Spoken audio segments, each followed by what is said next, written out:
Bem, essa estratégia, esse processo PDCA de planejar, desenvolver, conferir, ajustar, isso se aplica a áreas onde nós queremos crescer, onde nós precisamos de ajuda para sermos mais parecidos com Jesus.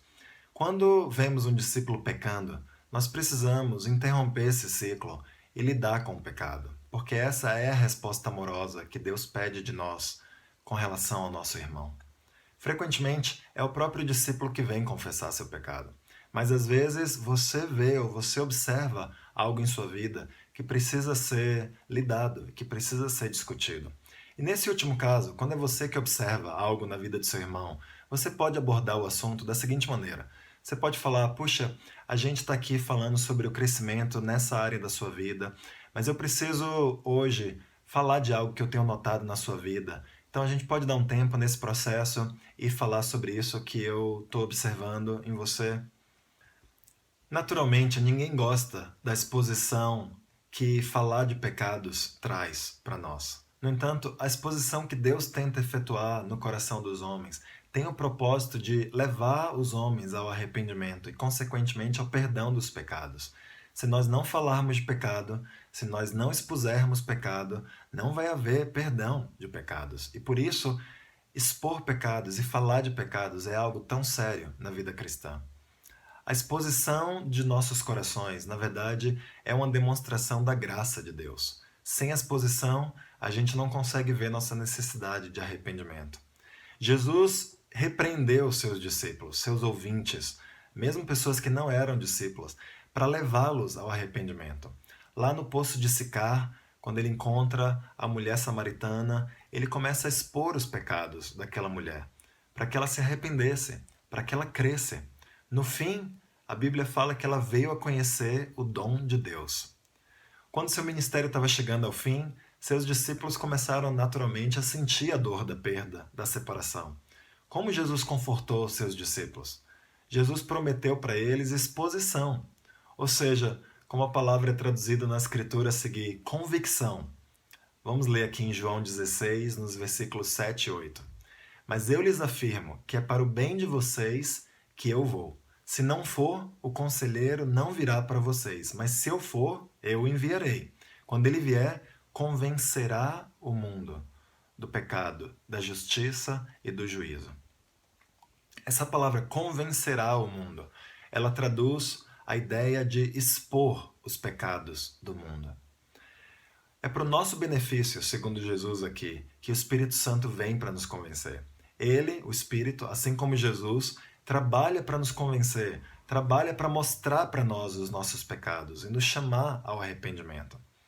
Sabe, uma palavra que é comumente traduzida como repreensão no Novo Testamento vem do grego elenco, que significa mostrar a alguém o seu pecado de modo a chamá-lo ao arrependimento. Outros significados incluem convencer. Por isso que aquela palavra em João 16, no versículo 7 e 8, que o Espírito vai convencer as pessoas do pecado, da justiça e do juízo, é elenco. Então, essa palavra significa convencer, mostrar algo errado, repreender, refutar, advertir, detectar algo escondido, deixar manifesto. Elenco não significa apenas apontar as falhas de alguém, mas também mostrar o caminho certo para a pessoa. Existe uma outra palavra usada no Novo Testamento que é também traduzida como repreender, que é epitimao. Existem diferenças muito claras sobre essas duas palavras. Epitimao traz a noção de censura. Elenco traz a noção de convencimento de pecado. Epitimao traz a ideia de você silenciar a pessoa que está fazendo algo errado. É uma espécie de cala-boca. Já elenco quer levar a pessoa a um caminho diferente da sua própria convicção.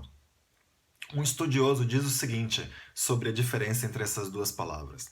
É nessa possibilidade de apontar o pecado, sem convencer a respeito do pecado, que mora a diferença entre essas duas palavras. Epitimao traz somente a noção de censura e, portanto, pode ser usada para injustamente refrear ou acusar alguém. Foi dessa forma que Pedro começou a repreender Jesus. Pedro epitimou Jesus. Pode também ser usada de forma improdutiva, sem lucro para a pessoa que está sendo repreendida, porque ela não é levada a enxergar seu pecado, como quando o ladrão penitente repreendeu o ladrão ao seu lado. Mas elenco é uma palavra com muito mais significado. Seu sentido inclui repreender alguém, mas fazê-lo usando-se das armas vitoriosas da verdade, de forma a trazer a pessoa, se não sempre à confissão, pelo menos ao convencimento do seu pecado. Em alguns casos, epitimal e elenco são usadas de forma indistinta, porém predomina a ideia por trás de epitimal que você está tentando silenciar a pessoa, enquanto que em elenco você está tentando ajudar ela a se arrepender. Aqui em Lucas 3,19, vamos ver alguns versículos que falam sobre elenco. Lucas 3,19. Todavia, quando João repreendeu Herodes, o tetrarca, por causa de Herodias, mulher do próprio irmão de Herodes, e por todas as outras coisas más que ele tinha feito, e continua. Mas aqui João está convencendo Herodes sobre o seu pecado ao casar com a esposa do seu irmão. Em 1 Timóteo 5, versículo 20, os que pecarem deverão ser repreendidos em público, para que os demais também temam. Então, nessas duas passagens aqui, nem João Batista, nem Paulo queriam apenas condenar as pessoas que estavam sendo repreendidas. Pelo contrário, convicção e arrependimento eram os objetivos na cabeça desses dois homens de Deus.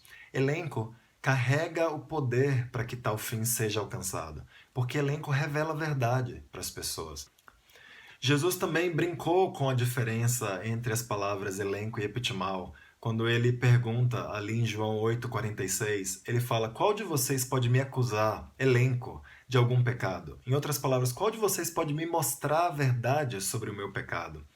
Embora as escrituras registrem repreensões que foram feitas contra ele, como lá em Mateus 16:22 por Pedro, João 9:16, João 8:48, ninguém jamais convenceu Jesus, elencou Jesus a respeito de qualquer pecado, porque a gente sabe que em Jesus não existia pecado. Sabe, o Espírito Santo é o principal responsável em expor o pecado das pessoas. É ele que permite que coisas surjam à superfície. E para lidar com o pecado, a gente precisa discernir o que aconteceu, a gente precisa discernir qual era o desejo por trás do pecado, e a gente precisa discernir o que estava se passando na cabeça da pessoa quando ela pecou. Em outras palavras, qual foi a justificativa que a pessoa se deu para permitir pecar? O primeiro passo é a gente discernir o que aconteceu. Para expor o pecado, a gente frequentemente precisa de evidência do pecado. Um autor diz o seguinte a esse respeito: existe uma razão pela qual as evidências são essenciais para apontar o pecado de uma pessoa. A não ser que a pessoa compreenda bem a situação, é difícil chamar a pessoa ao arrependimento com a segurança necessária para esse chamado. Se Natan não tivesse os fatos, ele não poderia ter dito a Davi: você é esse homem. Sabe, juntar as evidências pode não ser uma tarefa fácil. Especialmente quando alguém está em pecado, essa pessoa geralmente assume uma postura defensiva. Mas o Espírito Santo está com você e está com a pessoa que você está buscando repreender também. O Espírito quer ajudar essa pessoa a ser exposta, ter o seu pecado trazido à tona, para que ela possa se aproximar de Cristo. Uma das partes mais difíceis nesse processo de repreender as pessoas é ajudar a pessoa a vir para a luz. Em Provérbios 28, versículo 13, a Bíblia fala: quem esconde os seus pecados não prospera, mas quem os confessa e os abandona encontra misericórdia. Em João 3, nos versículos 19 ao 21, a Bíblia fala: este é o julgamento. A luz veio ao mundo, mas os homens amaram as trevas e não a luz, porque as suas obras eram más. Quem pratica o mal odeia a luz e não se aproxima da luz, temendo que as suas obras sejam manifestas. Mas quem pratica a verdade vem para a luz, para que se veja claramente que as suas obras são realizadas por intermédio de Deus. Em 1 João 1, nos versículos 5 a 10, a Bíblia fala: esta é a mensagem que dele ouvimos e transmitimos a vocês. Deus é luz, nele não há treva alguma. Se afirmarmos que temos comunhão com ele, mas andarmos nas trevas, mentimos e não praticamos a verdade. Se, porém, andarmos na luz como ele está na luz, temos comunhão uns com os outros, e o sangue de Jesus, seu Filho, nos purifica de todo pecado. Se afirmarmos que estamos sem pecado, enganamos a nós mesmos, e a verdade não está em nós. Se confessarmos os nossos pecados, Ele é fiel e justo para perdoar os nossos pecados e nos purificar de toda injustiça. Se afirmarmos que não temos cometido pecado, fazemos de Deus um mentiroso, e a sua palavra não está em nós. Você pode ler também a esse respeito Salmos 32, 36 e 51. Sabe, quando você está na luz, isso não significa que você não tem pecado. Quer dizer apenas que você está sendo vulnerável, que você está trazendo à exposição os pecados que você tem. Efésios 5, versículo 11, diz o seguinte: não participem das obras infrutíferas das trevas, antes exponham-nas, elenco elas à luz. Apocalipse 3, versículo 19 diz: repreendo, elenco e disciplino aqueles que eu amo. Por isso, seja diligente e arrependa-se. Em Mateus, capítulo 15, versículo 18, se o seu irmão pecar contra você, vá e a sós com ele, mostre-lhe o erro, elenco. Se ele o ouvir, você ganhou seu irmão.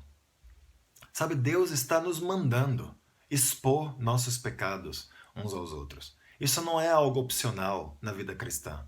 A gente pode achar que a gente tem a liberdade, a opção de decidir falar ou não dos nossos pecados, mas o plano de Deus para nós, em nossa comunidade, é a gente se abrir, é a gente voluntariamente contar para outras pessoas o que está se passando de trevas em nossos corações. Muitos de nós fomos machucados no passado por outras pessoas, por familiares e até dentro da igreja. E esses machucados podem nos tentar, nos fazendo crer que a gente tem uma boa justificativa para não falar de nossos pecados, de não andar na luz. Mas sabe, se você não consegue abrir sua vida de forma íntima com nenhuma pessoa dentro da igreja, você está em pecado.